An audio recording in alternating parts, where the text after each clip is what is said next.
नमस्कार, my self doctor Suryakant Dwivedi, consultant and director at Arogyam clinic and piles research centre Nagpur.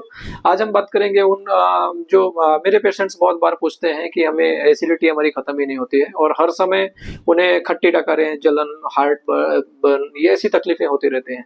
तो इसका बड़ा कारण क्या है? तो इसमें कुछ तो बीमारियों का रोल है, जो बहुत सारी बीमारियां होती है जैसे हार्ट असरनिया है और बाकी कुछ बीमारियां हैं जिसमें ये बार बार तकलीफें ऐसे होती हैं। लेकिन मोस्ट ऑफ केसेस में ऐसा देखने में आता है, यानी 50% से ऊपर भी ऐसे लोग आएंगे जिनका सिर्फ डाइट और उनके जो हैबिट्स हैं जो उसके वजह से ये तकलीफ होती है। अभी एसिडिटी अगर बार बार है तो उसके कम करने की हैबिट कौन सी होनी चाहिए?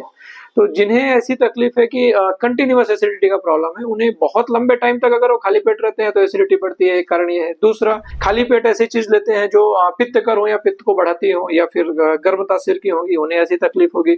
अभी एज एग्जांपल सबसे जो इंडियन में मिलता है, अब सुबह सुबह उठते हैं और खाली पेट चाय पीते हैं। अगर चाय पीने का आपको चाय चाहिए ही तो उसके लिए क्या कर सकते हैं कि हमें एसिडिटी कम हो? अगर हम छोड़ सकते हैं तो बेस्ट है, नहीं छोड़ सकते हैं तो क्या कर सकते हैं? तो उसके लिए हमें चाय पीने के पहले पानी पीना जरूरी है। आप पानी लीजिए, उससे आपका थोड़ा बहुत जो एसिडिटी है वो कम हो सकती है, वो रेगुलेट हो सकती है।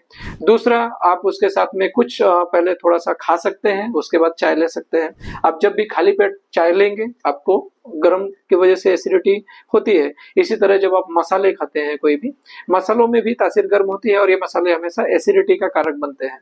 तो एक तो एसिडिटी अगर आपको रेगुलेट करनी है तो खाने में आपके जो गैप्स होते हैं वो कम रहे। टाइम टू टाइम खाना खाइए, ज्यादा गैप मत करिए, आप मसाले कम खाइए और ग्रीन लीफी वेजिटेबल्स और फाइबर्स का इंटेक बढ़ाइए। उससे आप एसिडिटी को कंट्रोल कर सकते हैं। और सबसे बड़ा फैक्टर, आपकी नींद अच्छी होनी चाहिए। नाइट में जितना आप जगेंगे, जितने लेट तक जगेंगे और सुबह जितना देर से उठेंगे, एसिडिटी उतनी ही बढ़ेगी। इसलिए आपको सुबह जल्दी उठना है और रात में जल्दी सोना है। ये अगर बातें आप ध्यान रखते हैं तो आप उससे काफी हद तक निजात पा सकते हैं। धन्यवाद।